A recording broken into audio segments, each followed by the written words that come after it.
Ce que c'est l'ARCEP déjà. Alors voilà, c'est vraiment en un peu gros, le CSA du... C'est le gendarme des télécommunications. Voilà. Et alors, tous les ans, il publie un rapport en fait, sur les performances des opérateurs, un rapport qui est souvent très intéressant parce qu'effectivement, il est fait avec une méthode, on va dire, la plus scientifique possible. On sait que c'est très compliqué de vraiment mesurer les performances des différents opérateurs. Cette année, ce qui est intéressant, c'est qu'ils ont eu près de 1 million de mesures. L'année dernière, c'était 600 000, donc c'est quasiment 2 fois plus loin. Donc l'enquête est encore beaucoup plus complète qu'avant. Ouais. Et en fait, ils s'intéressent à tous les réseaux, alors le 2G, 3G, 4G, partout en France. Alors on va dire que nous, on va plutôt regarder un peu les réseaux 4G, l'état des réseaux 4G en France. Et alors, ils regardent en extérieur, évidemment. Ils regardent aussi ce qui se passe en intérieur, dans les bâtiments. Ouais. Par exemple aussi dans les trains.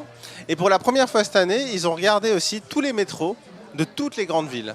Donc ça, c'est très intéressant. Et on voit notamment que dans le métro, ça ne marche pas. Hein. Ouais, ça, en gros, autant que le suspense. Alors, dans tous les métros, parce que bon, on est ici à Marseille, par exemple. Il y a le métro à Marseille. Voilà. Il y a le métro dans pas mal de grandes villes françaises. À Lille, à Toulouse, à Paris, etc. Mais par exemple, ça marche un peu mieux à Marseille qu'à Paris. Légèrement mieux, mais les différences, honnêtement, c'est vraiment très négligeable.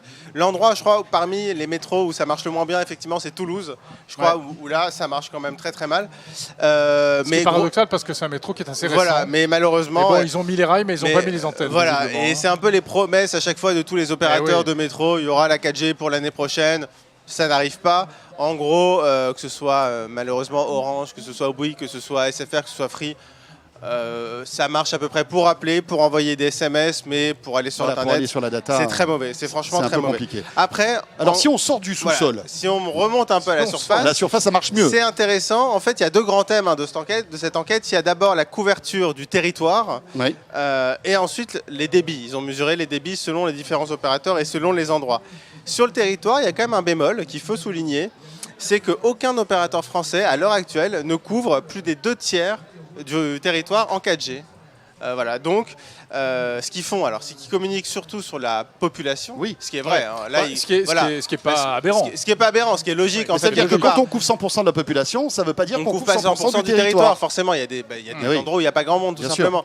Donc là, sur les populations, ils sont tous entre 80%, je crois, pour Free. Les autres sont quasiment dans un mouchoir de poche à 90%.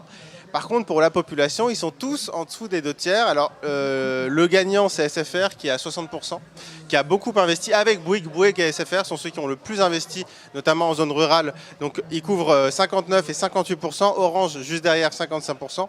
Et Free avec 45%. Donc, ça se joue, grosso modo, entre les 50 et les 60%.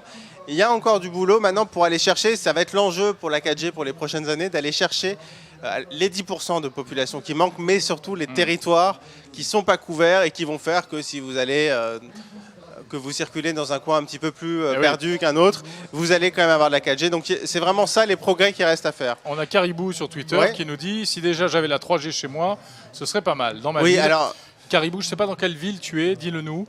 Après, il y en a qui ont investi, on va dire, peut-être Caribou, à mon avis, il est dans la forêt, je pense. Après, donc là, il est en zone rurale, à mon avis. Et l'autre partie la plus intéressante de cette enquête, c'est au niveau des débits. Et là, l'ARCEP fait la différence entre les zones denses, évidemment, et les zones rurales. Alors, en zone dense, on va dire que là encore, les opérateurs Orange arrivent un petit peu devant SFR et Bouygues. En gros, le débit moyen, c'est 35 mégabits par seconde. Un peu plus 45 pour Orange, donc c'est très acceptable, on va dire, c'est vraiment des connexions qui sont assez solides. Free, ils sont un petit peu derrière, ils sont à 25, donc il y a un écart assez notable. Alors, en zone rurale... Mais Free, d'une manière générale, est en retard. Voilà, ça va être un peu la conclusion de toute façon. Peut-être c'est ce que tu vas nous dire tout à l'heure. À la fin, on va voir qu'il y a plusieurs niveaux entre les opérateurs.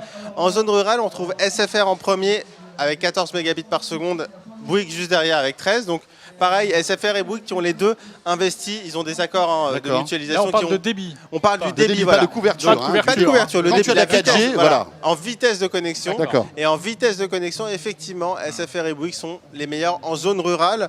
Orange est derrière avec un peu moins de 10 mégas par seconde et Free est à 6 mégas par seconde. Donc Free en zone rurale, on va dire...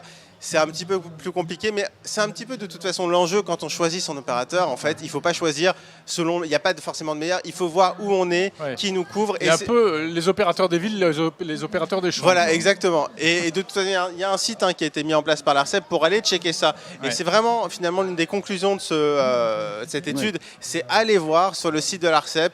Il y a un site qui est très bien fait. Vous voyez où vous êtes, où vous habitez. On tape une adresse et on sait exactement quelle couverture on a, etc. Exactement. c'est peut-être la meilleure recommandation. Et après, effectivement, si on regarde le rapport dans son ensemble, on va dire que Orange... Alors, le classement des opérateurs est le même depuis 4-5 ans, donc il n'y a pas trop de suspense.